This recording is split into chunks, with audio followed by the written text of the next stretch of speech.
November 20th, 1943, 05:41 hours, Batio Island, Tarawa Atoll. The binoculars trembled slightly as Rear Admiral Keiji Shibazaki lowered them from his eyes, watching the pre-dawn darkness explode with naval gunfire that would soon prove utterly insufficient against his fortress. It would take 1 million men 100 years to conquer Tarawa.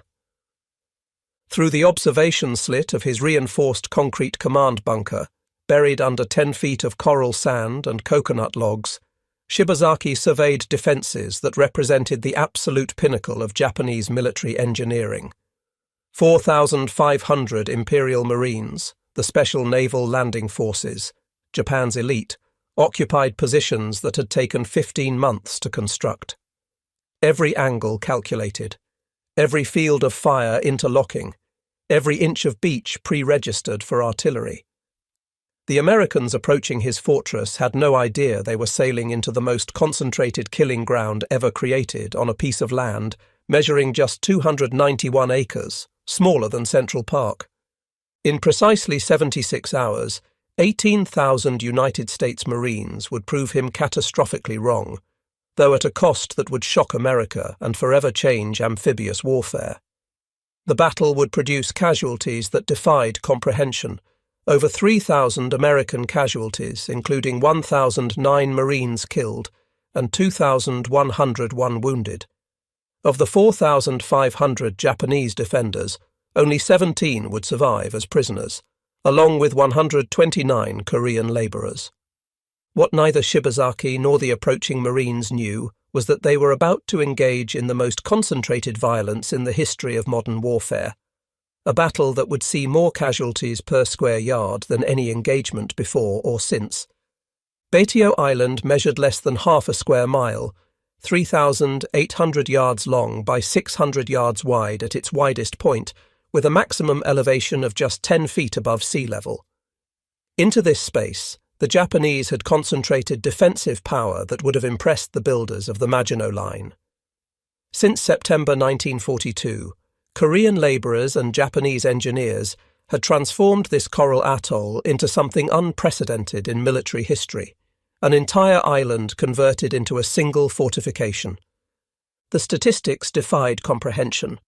Over 100 major pillboxes and bunkers, 14 coastal defence guns, including 4 massive 8-inch Vickers naval rifles purchased from Britain in 1905, 40 field artillery pieces, over 200 machine gun positions, each protecting the others in an interlocking pattern that left no dead space on any beach. The construction itself represented a masterpiece of military engineering. Each major bunker consisted of reinforced concrete walls up to 5 feet thick, made from a special mix that included crushed coral, which actually made it stronger than standard concrete.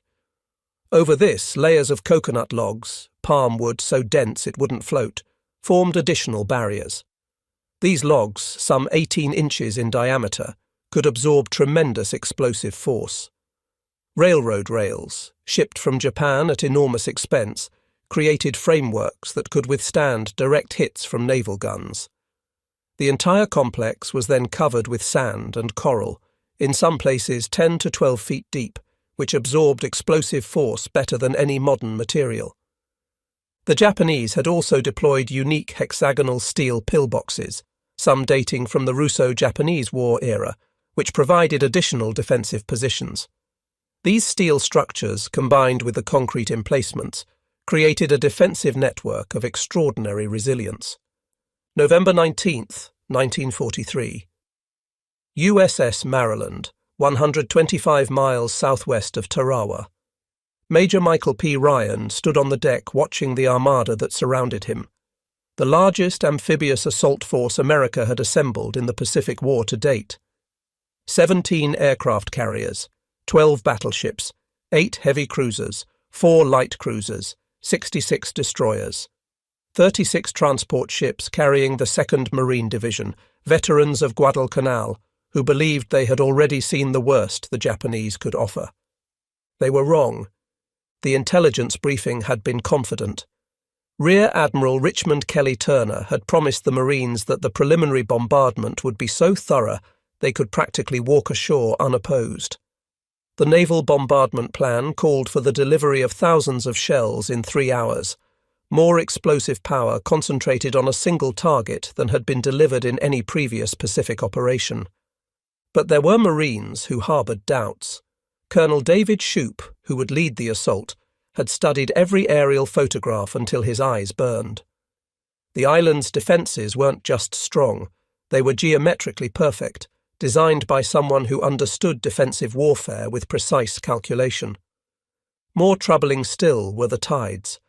The attack required a 5-foot tide to carry the landing craft over the coral reef that surrounded Betio. The Navy promised the tide would be sufficient.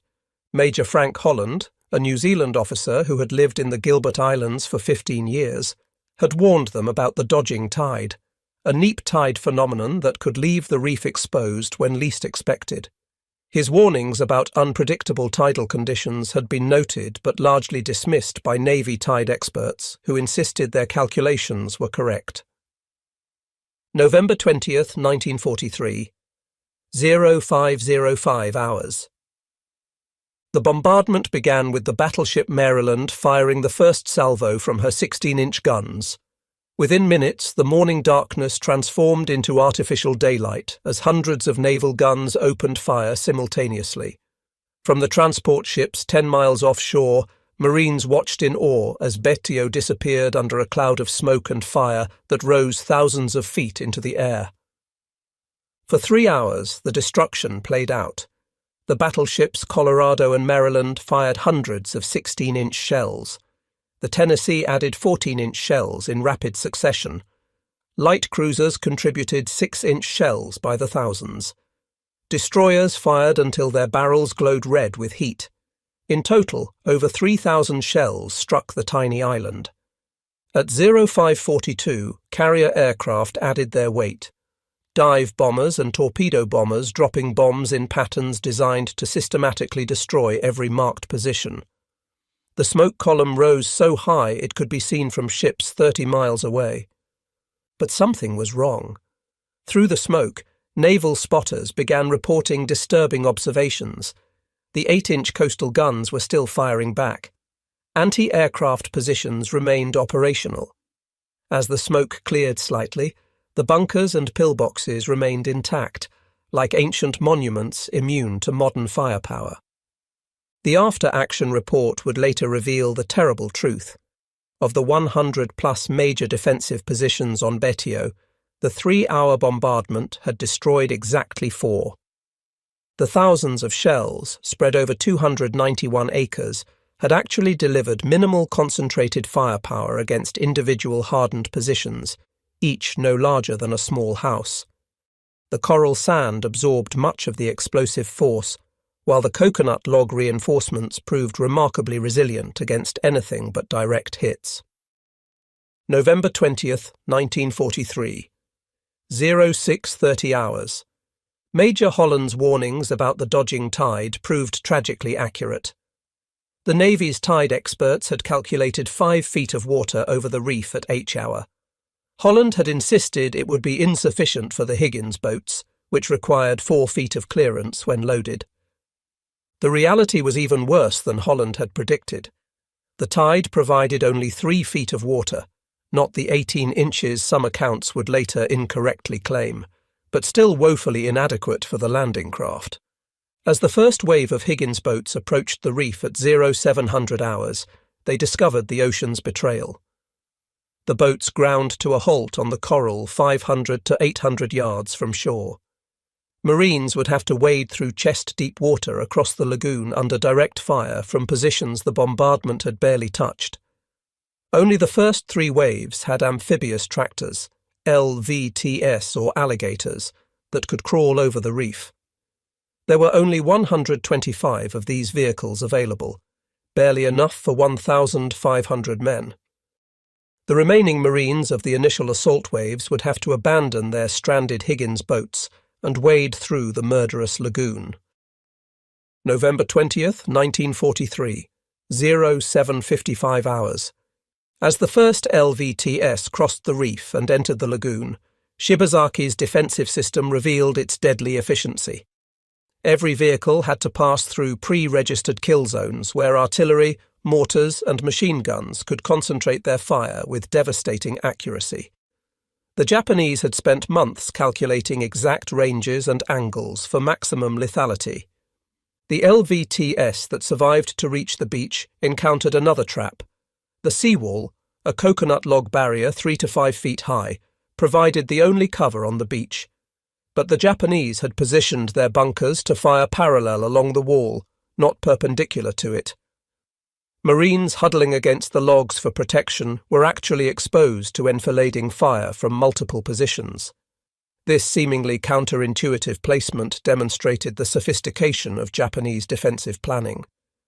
The numbers from the first hour stunned military observers. Of 125 LVTS in the initial waves, 90 were destroyed or disabled. The carefully designed fields of fire were working exactly as intended, with each defensive position supporting the others in a lethal web of crossfire. November 20th, 1943. 0830 hours. The 4th, 5th and 6th waves discovered the true horror of amphibious assault against prepared defences. With their Higgins boats grounded on the reef, 3,500 Marines began the 700-yard wade through the lagoon. The water depth varied from waist-deep to neck-deep, depending on the coral formations below. Men carrying 60 pounds of equipment struggled to move faster than a slow walk. The Japanese had anticipated this scenario. They had registered their mortars on the reef edge where boats would ground. Machine guns were positioned to sweep the lagoon with interlocking arcs of fire. The clear tropical water offered no concealment. At an average wading speed, each Marine would be under aimed fire for 35 minutes, an eternity in combat. The casualties mounted with terrible efficiency. Entire squads were eliminated before reaching the beach. Men hit once would go under, struggle back up, only to be hit again. The weight of their equipment meant that wounded Marines who lost consciousness would drown in 3 feet of water. Blood in the water attracted sharks, adding another dimension of horror to an already nightmarish scenario. November 20th, 1943. 0915 hours. Those who survived the wade found themselves in a new crisis.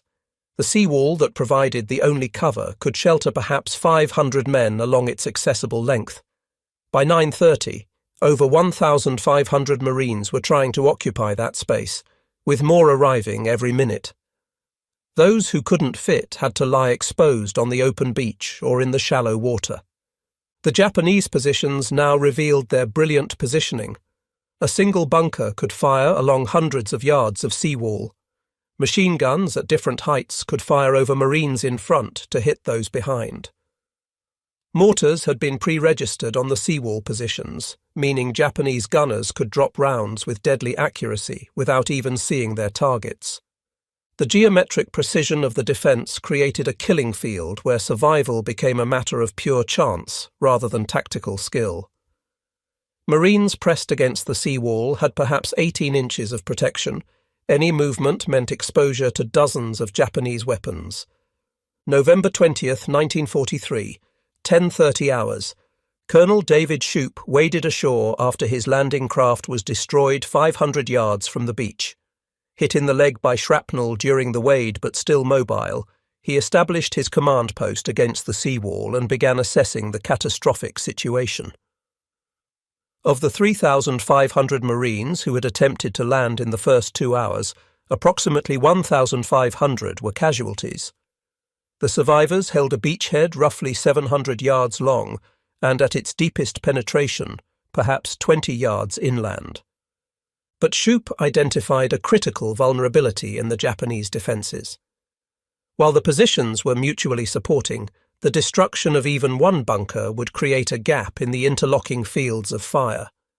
These gaps could be exploited to attack other positions from angles the Japanese hadn't fortified. The perfect defensive geometry contained the seeds of its own destruction. It required every position to remain functional. Over a failing radio, Shoup issued the orders that would define the battle. Continue the attack regardless of casualties. There would be no withdrawal, no pause for reorganization. The only path to victory lay in maintaining relentless pressure until the defensive system cracked. November 20th, 1943, 1100 hours.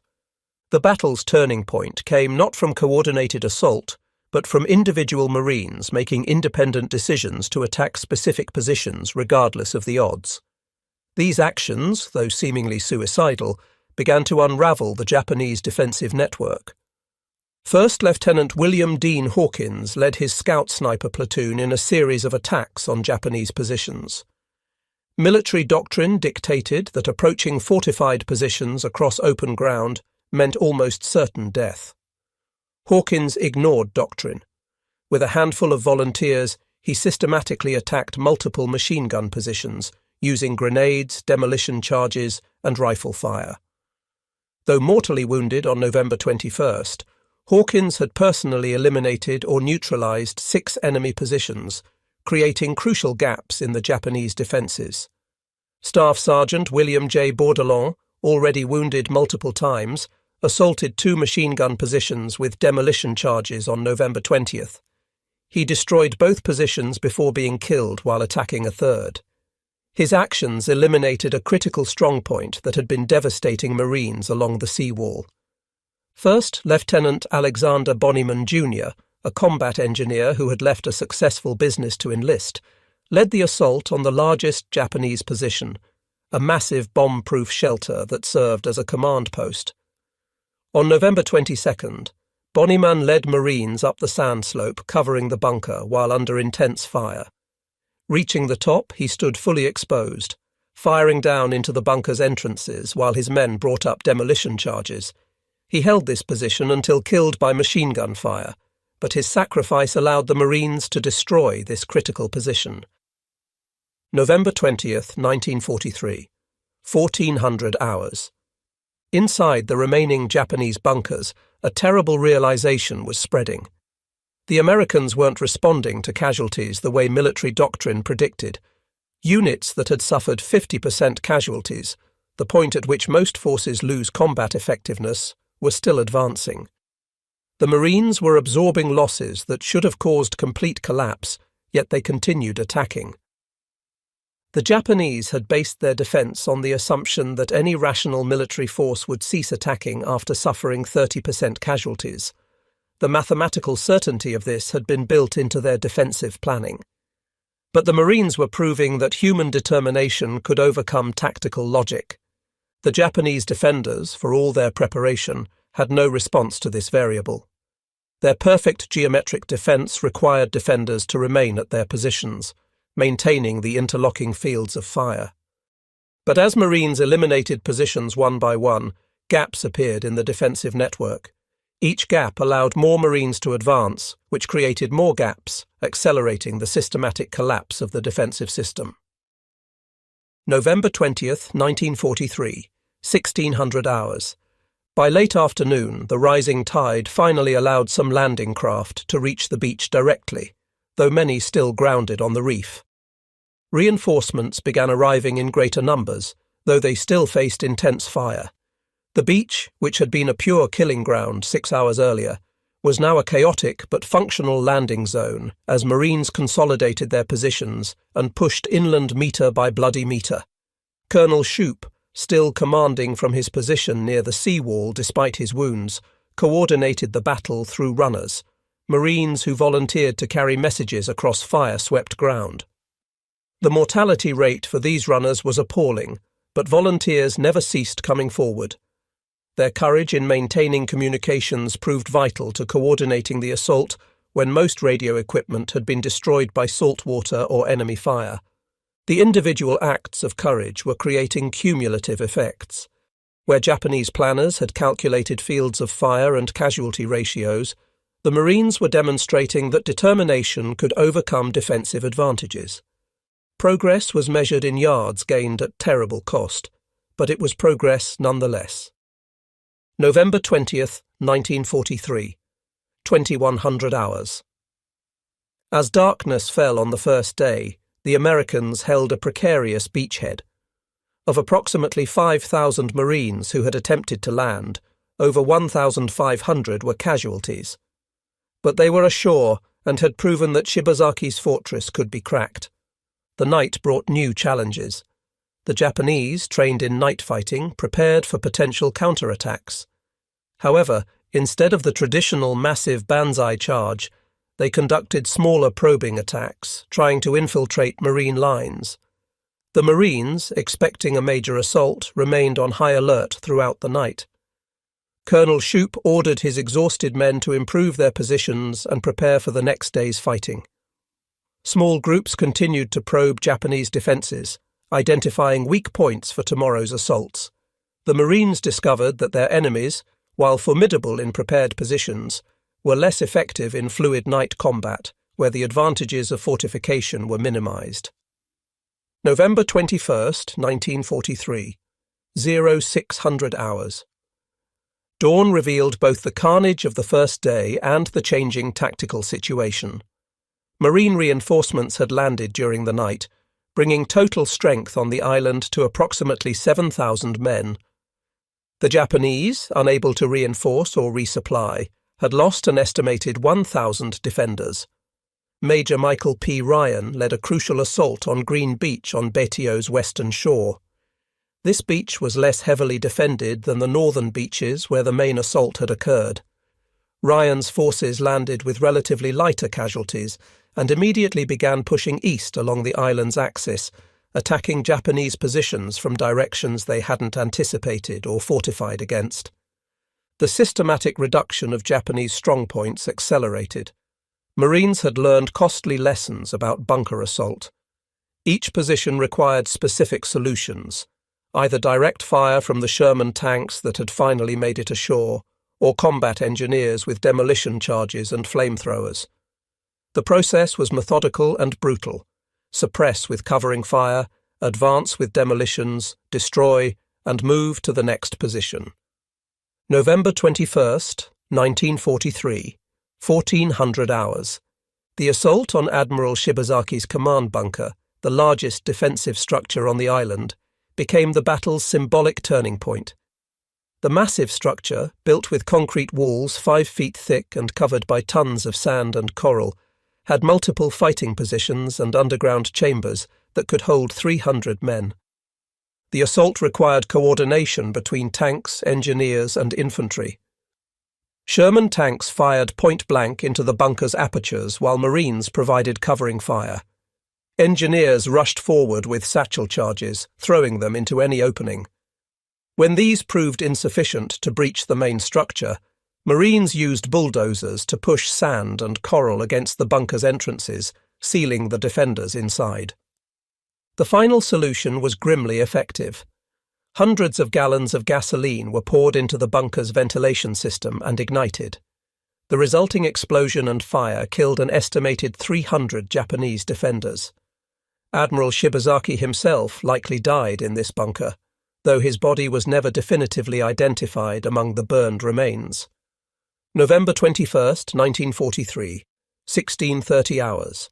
The capture of Betio's airfield, the strategic reason for the entire operation, occurred on the second day.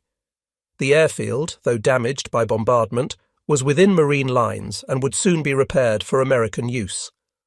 The Japanese had concentrated their defences to protect this vital installation, but their assumption that Americans would prioritise the airfield above all else proved incorrect. The Marines had been willing to take massive casualties to establish any foothold, then expand systematically regardless of specific objectives. This willingness to accept casualties for incremental gains had broken the Japanese defensive concept. They had prepared for an enemy that would concentrate on specific objectives, not one that would simply grind forward regardless of cost until the entire island was taken. November 22nd, 1943. 0600 hours. By the third day's dawn, Marines controlled approximately 2/3 of Betio. Japanese resistance had fragmented into isolated pockets, fighting without coordination. Of the original 4,500 defenders, fewer than 1,000 remained alive, many wounded and all running low on ammunition. These final defenders, knowing their situation was hopeless, fought with the fury of men who had accepted death. Each pillbox had to be completely destroyed, Any position left partially suppressed would resume firing once Marines had passed.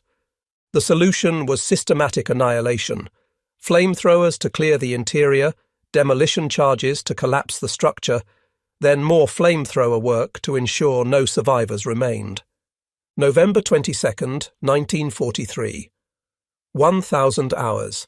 The last major Japanese resistance centered on a complex of interconnected bunkers on Baitio's eastern tail, designated the Pocket by Marine intelligence.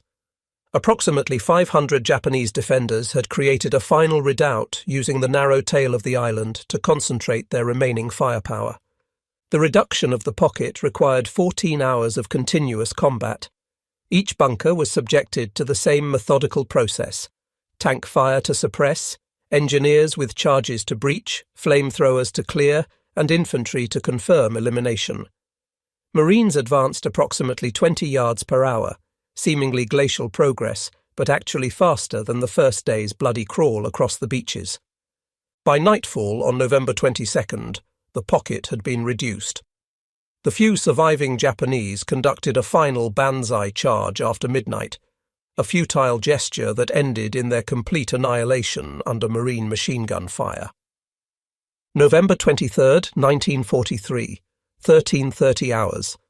At 1330 hours on November 23rd, after 76 hours of continuous combat, Baitio was declared secure. The final toll was staggering. Of 4,500 Japanese defenders, only 17 Japanese soldiers survived as prisoners. An additional 129 Korean labourers, who had been forced to work on the fortifications, also survived. The Japanese had achieved a 99.7% casualty rate, virtually complete annihilation. American casualties totalled 1,009 Marines and 30 sailors killed, with 2,101 wounded.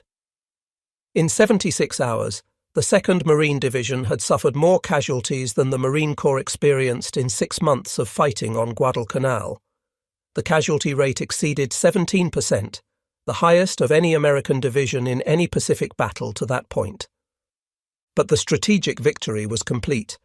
The airfield was operational within days, supporting operations throughout the Central Pacific.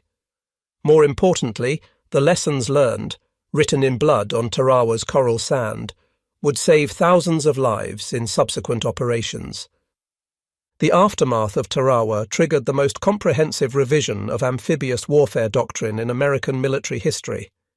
Every aspect of the battle was analysed, every failure documented, every success studied. The Navy acknowledged that its pre-invasion bombardment had been wholly inadequate. Future operations would feature prolonged bombardments lasting days or weeks rather than hours, using armour-piercing shells with delayed fuses specifically designed to penetrate reinforced concrete. The establishment of underwater demolition teams, precursors to the Navy SEALs, would ensure accurate reconnaissance of beach conditions and removal of obstacles. The value of amphibious tractors was definitively proven. Production increased dramatically, with improved models featuring armour protection and better reef crossing capability. The LVT-2 Water Buffalo and the amphibious truck DUKW would become standard equipment, eliminating the deadly wade through lagoons that had cost so many lives at Tarawa. Communication equipment was redesigned for waterproofing, with redundant systems to ensure coordination even when primary radios failed. New bunker-busting shells were developed specifically to defeat Japanese-style fortifications. Within 6 months of Tarawa, napalm would be introduced to the Pacific Theatre, providing a weapon specifically designed to clear fortified positions. Each innovation traced directly back to specific failures at Tarawa, purchased with Marine blood. In Tokyo, the loss of Tarawa sent shockwaves through Imperial General Headquarters. The Americans had done something Japanese military doctrine deemed impossible. They had accepted catastrophic casualties to take a strategically limited objective. The willingness to sustain such losses for a tiny island demonstrated American determination that Japanese planners had fatally underestimated. The Japanese had calculated that island fortresses would exhaust American resolve through attrition. Tarawa proved the opposite. Americans would accept any casualties necessary to maintain strategic momentum. The entire Japanese defensive strategy required reconsideration. If Americans would pay such a price for Tarawa, no position in the Pacific could stop them. Japanese defenders on other islands studied every report from Tarawa, but the lessons were dispiriting. The Americans had learned from their mistakes and would not repeat them. Future island assaults would feature overwhelming firepower, better equipment, and refined tactics, all lessons learned from the disaster and triumph of Tarawa. Decades after the battle, Tarawa veterans struggled to convey the intensity of those 76 hours. The concentration of violence in such a small space and compressed time frame defied normal combat experience. Marines who had fought across the Pacific universally rated Tarawa as their worst experience, worse than Iwo Jima, worse than Okinawa, worse than Peleliu. The battle's survivors formed a unique fraternity, bound by shared experience of the most concentrated killing ground in Marine Corps history. At reunions, they spoke of things that couldn't be adequately conveyed to those who hadn't been there.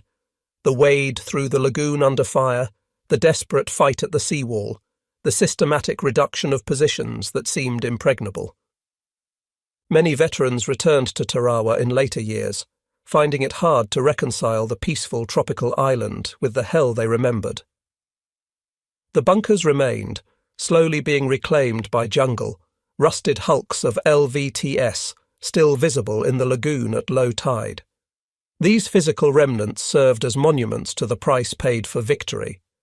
The Marine Corps' official after-action report on Tarawa was subtitled "Lessons Written in Blood," acknowledging that every tactical improvement recommended had been paid for with Marine casualties. The report identified 38 major lessons, each linked to specific failures that had cost lives. Among the critical lessons, area naval bombardment could not destroy point targets. Future operations would require direct fire at specific positions for extended periods.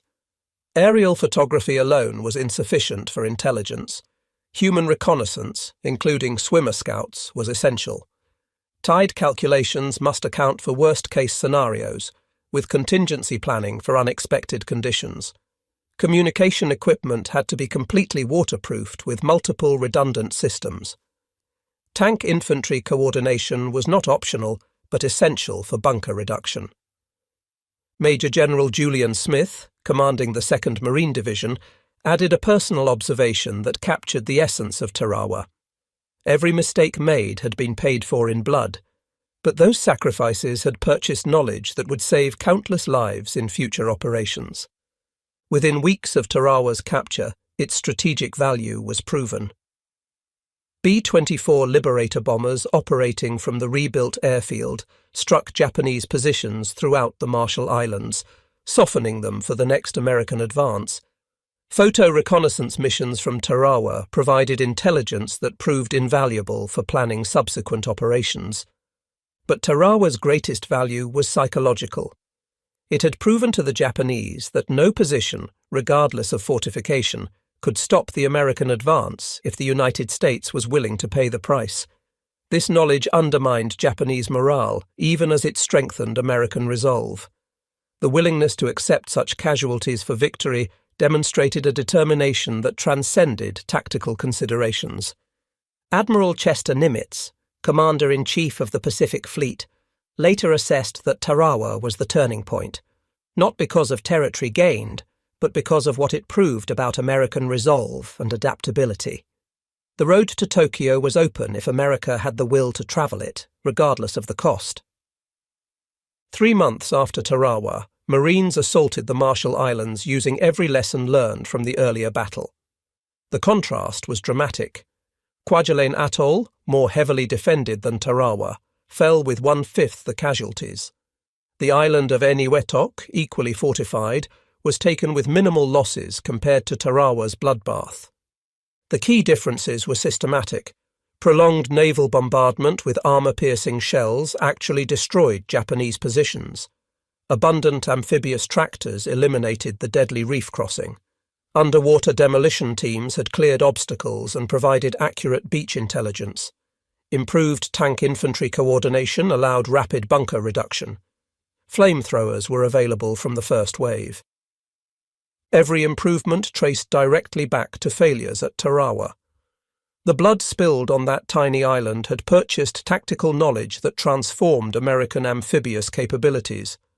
Future operations would still be costly, but never again would Marines face the perfect storm of failures that had made Tarawa such a killing ground.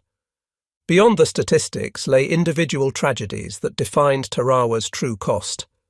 Of the 4 Medal of Honor recipients, 3 died earning their decorations. Hawkins, Bonnyman and Bordelon gave their lives attacking positions that seemed impregnable. Only Colonel Shoup survived to wear his medal, later becoming the 22nd Commandant of the Marine Corps. Thousands of Marines were wounded in ways that would affect them for life, physically and psychologically. The intensity of combat in such a compressed time and space left mental scars that wouldn't be fully understood for decades. Post-traumatic stress disorder, not yet recognized or named, affected countless Tarawa veterans who struggled to process their experiences.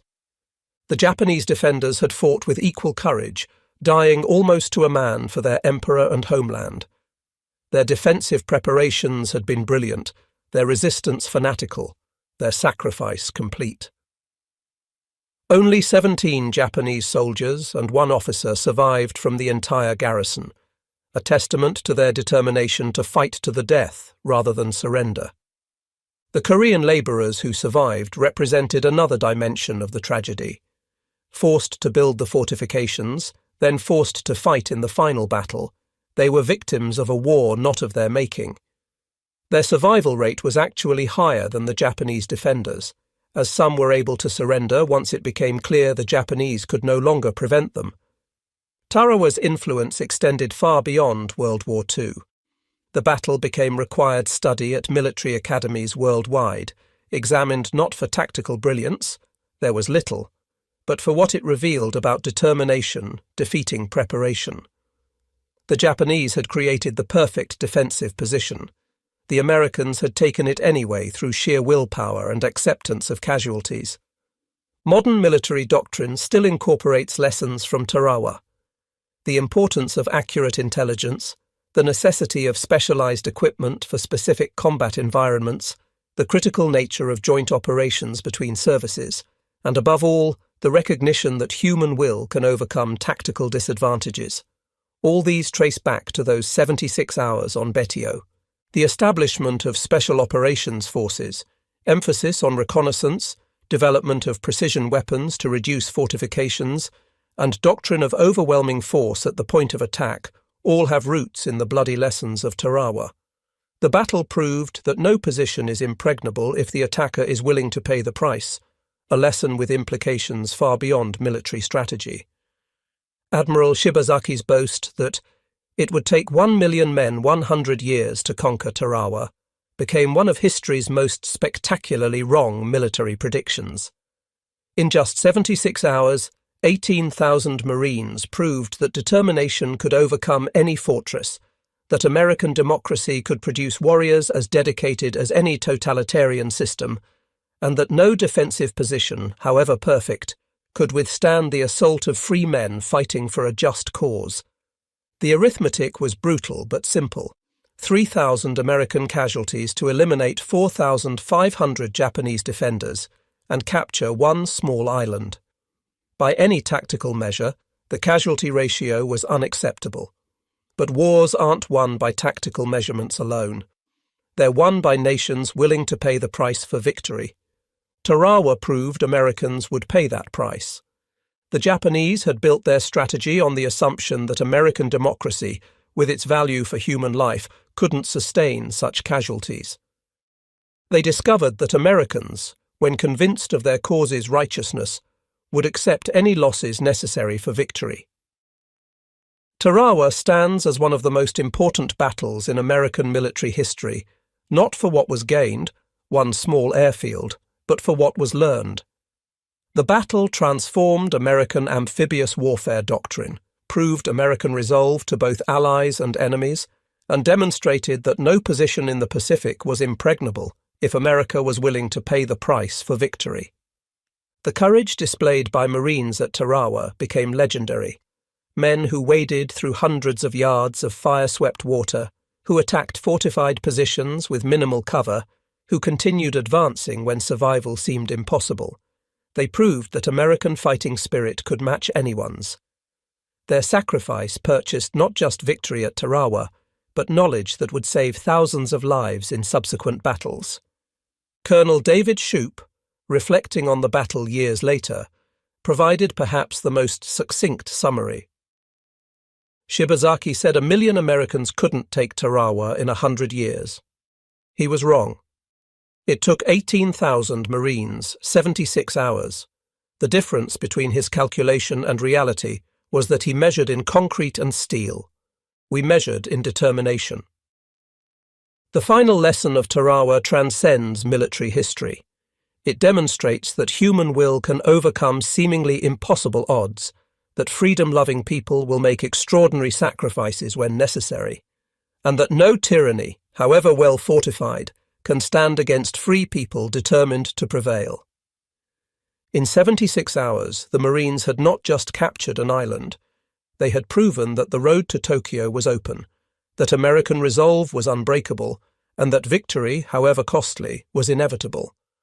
Admiral Shibazaki had been wrong about everything except one thing. The price would be terrible. But Americans proved willing to pay it. The boys who had waded through that lagoon, who had huddled against the seawall, who had charged those impregnable positions, they had transformed the impossible into the inevitable.